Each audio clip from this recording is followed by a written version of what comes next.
Laroê, povo da Calunga. Laroê, povo da Quimbanda. Aqui quem fala é a Inianga. Vamos falar um pouquinho sobre obsessão?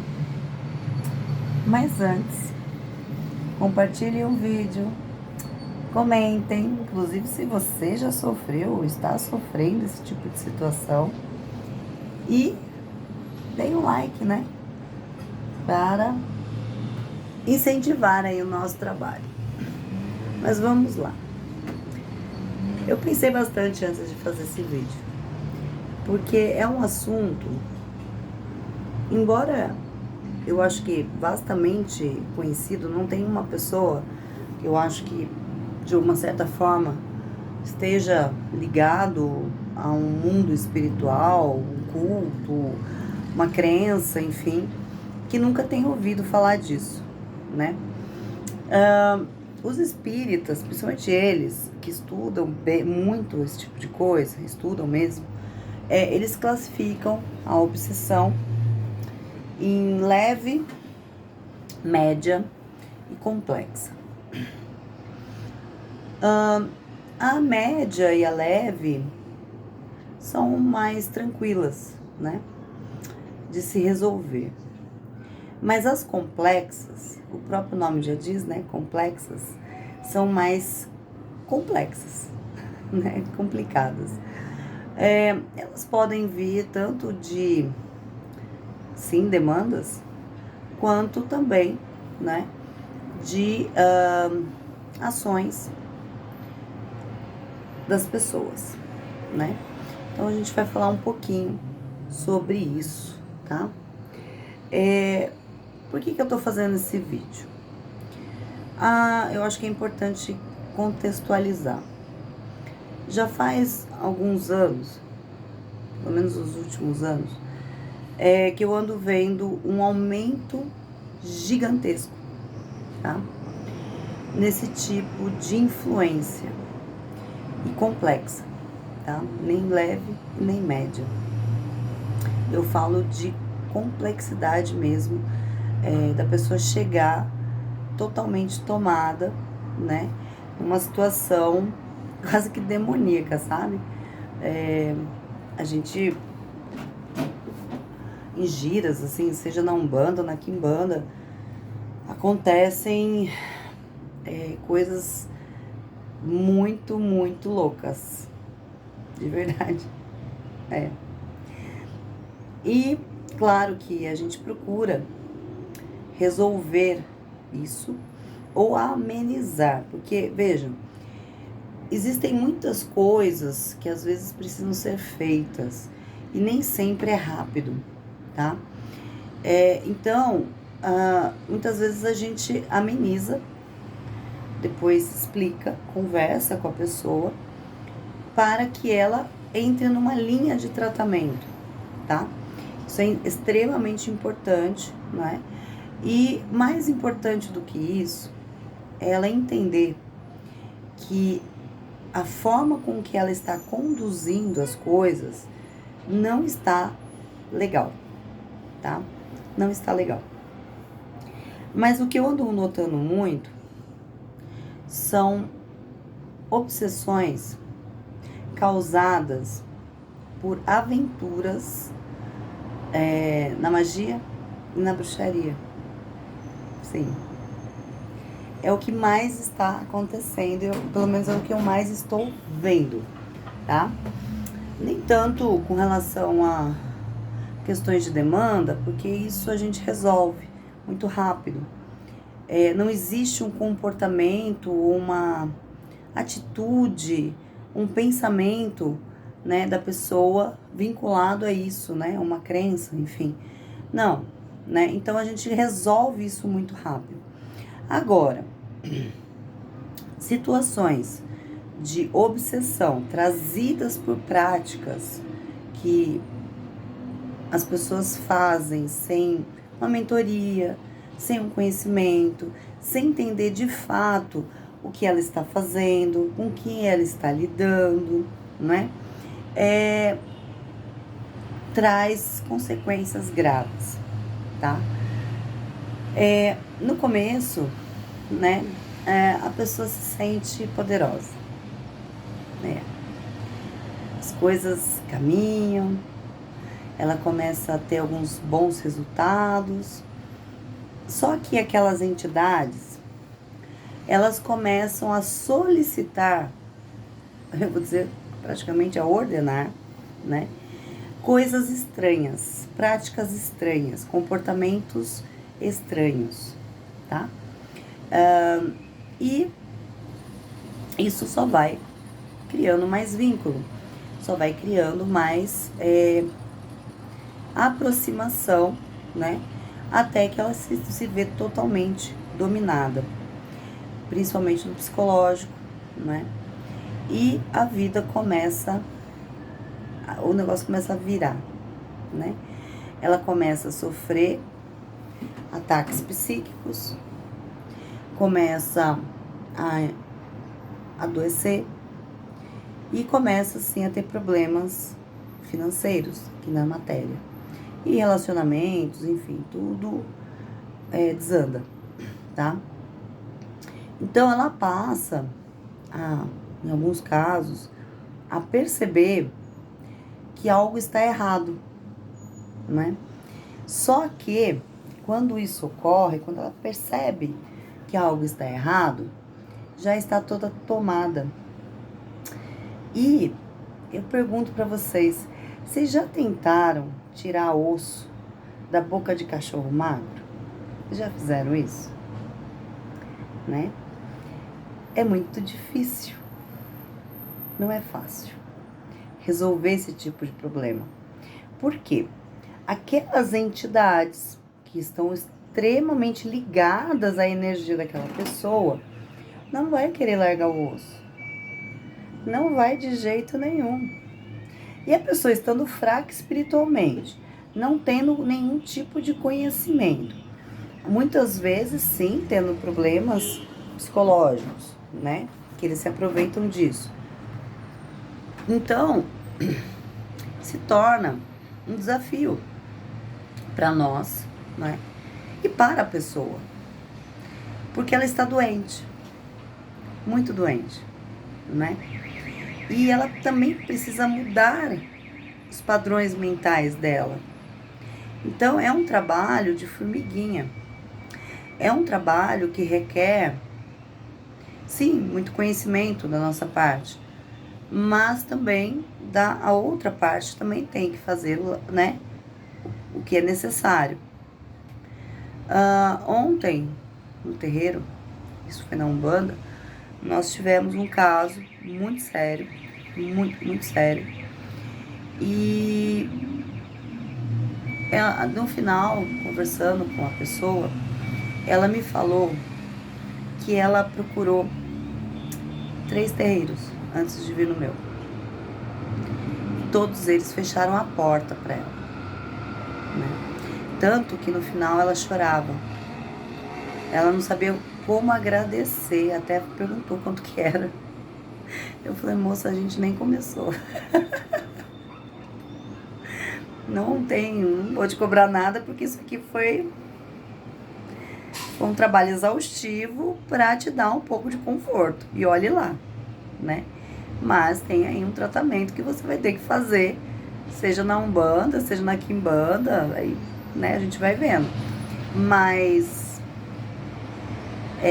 o que me impressionou foi o relato dela, me falando que fecharam as portas para ela. Quando eu não entendo algumas coisas, né? Porque eu acho que as pessoas querem ser sacerdotes ou sacerdotisas imaginando um status, né? Não sei que vantagem tem esse status, né? Mas, sei lá. Para quem nunca foi nada, né? Para quem nunca teve nada, para quem nunca teve relevância, talvez, em lugar nenhum, talvez isso seja extremamente importante para ele, né? Ele se sinta com uma importância. Bom, se ela tem caminho para isso, enfim, axé. A questão é que nós não escolhemos quem nos procura. E não devemos, né? Não devemos. Porque qual é a nossa missão? Qual é o nosso propósito como sacerdote? Não é? É ajudar as pessoas naquilo que ela precisa, né? Não naquilo que eu quero, que eu acho, né? Isso é muito cômodo, né?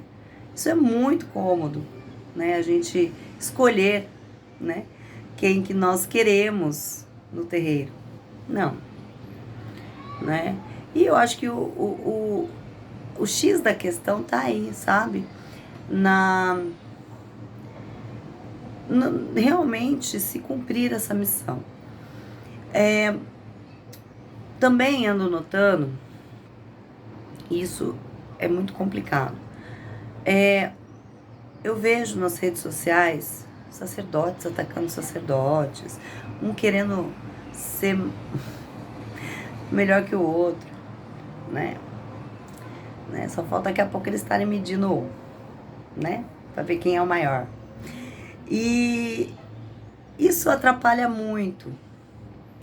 Atrapalha demais o desenvolvimento do culto, o desenvolvimento da religião e também que as pessoas procurem ajuda, né? E isso diminui muito, né, a própria energia daquele sacerdote, porque eu sempre aprendi que lugares que possuem muito conflito, muitas coisas negativas, né, no IFAD nós chamamos de ajoguns, enfraquece, né, a casa, enfraquece o sacerdote, ele se torna, sim, vítimas, inclusive, de obsessores. Então, ou seja, aquele que deveria, né, auxiliar as pessoas nessas condições é o que mais precisa de ajuda, né? Então, é uma coisa que nós temos que ficar atentos, sabe? Com esse tipo de coisa. Outra coisa, e é por isso que houve um aumento muito grande, são os professores de TikTok, né? YouTube e outras redes aí, né? Que ensinam a fazer tudo mais um pouco, sem critério, sem responsabilidade, sem saber se o outro que está ali, porque é uma rede pública, são redes públicas, tem condições de entender e interpretar aquilo, né? E eles ensinam. E os jovens, principalmente o que eu mais tenho de ocorrência, são jovens. A natureza do jovem, né? Ele já é curioso, entendem? E já é mais destemido, né? E responsável também. Então ele acaba se encantando por aquilo. Até mesmo pela forma com que as pessoas falam. Como se fosse algo magnífico, incrível, maravilhoso. Eu até questiono se aquela pessoa que diz que está ensinando faz, né? Não sei. Mas não são mestres, não, né? Porque o mestre, ele vai ensinar, ele vai acompanhar, ele vai participar das correções, não é? Ele, sim, muitas vezes pode vir a castigar, né? Este é mestre.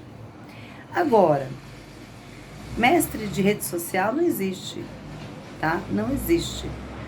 E esses cursinhos também, tem uns cursinhos que eu olho e falo, eu não sei se há alertas, enfim, eu não sei, porque eu dou cursos também, mas eu sempre alerto, sabe? Eu procuro deixar as coisas muito claras, não quer dizer que eu não vá ensinar algumas coisas, mas eu sempre alerto sobre os perigos, né? Ou de fazer errado, ou de não ter autorizações, permissões para se realizar aquilo. Então, a coisa tá complicada, sabe? Muito complicada porque a gente que tá muito tempo nessa vida, né, nessa caminhada, começa a perceber uma degradação, não só no conhecimento, não é? Mas também nas pessoas. E aí vem o desespero delas. E elas não têm para onde correr. Não tem. Ou, como eu já vi muitas vezes, procura ajuda na internet. Com pessoas que elas não sabem quem são, que não conhecem histórico nenhum, apenas tem uma boa oratória, né? Mente pra cacete. Mente pra cacete. E ela acredita, né? Ou, quando ela procura, no caso dessa pessoa, ela encontra portas na cara, porque ninguém tem coragem de assumir essa situação, porque o sacerdote ele vai estar à frente, com certeza, né? A pessoa não vai desencarnar dentro do terreiro, nós vamos segurar, né? Nós vamos entender o que está acontecendo, quais são as situações ali, o que foi feito, como foi feito, né? Essa situação é macabra demais que aconteceu. Tem muita coisa que a pessoa fez que eu falo que ela conseguiu bater o recorde de merda. Então, agora, com muita paciência, vamos entender e vamos ir corrigindo, né? Tudo isso. Mas vejam, não precisava, né? Passar por isso. Não precisava chegar a esse ponto. Não precisava, né? Ela podia ter ido devagar, podia ter procurado um lugar sério, e aprendendo, e conhecendo, né? Com calma, sem pressa, tudo na sua hora, no seu lugar e no seu momento. Mas não. Eu tô fazendo esse vídeo, eu pensei muito fazê-lo, né? Porque a perspectiva que eu escuto das entidades é que isso vai aumentar absurdamente. Nós viveremos um período entre histeria e loucura.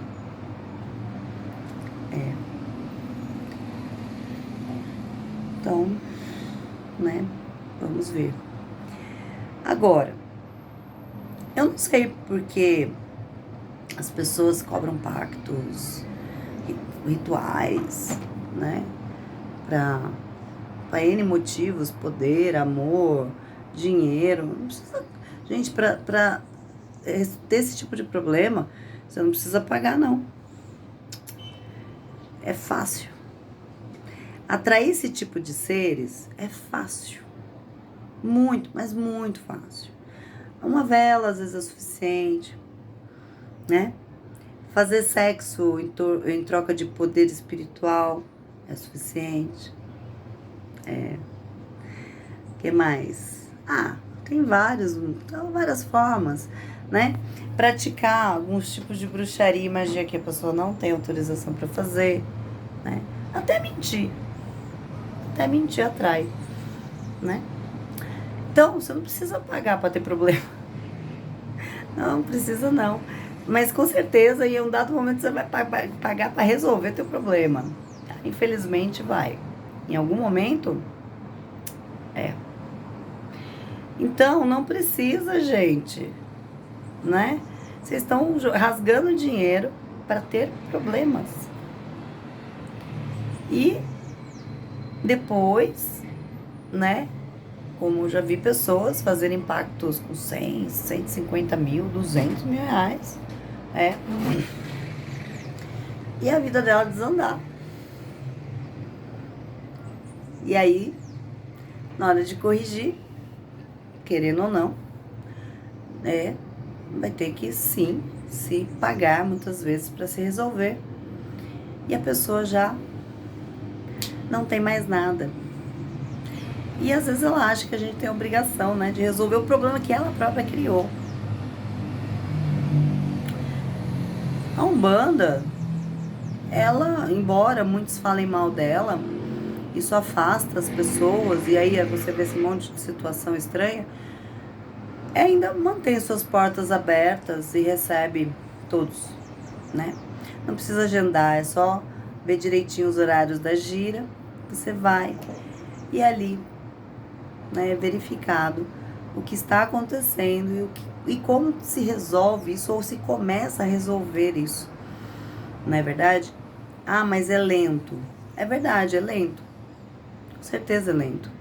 Mas funciona muito bem se a pessoa quiser.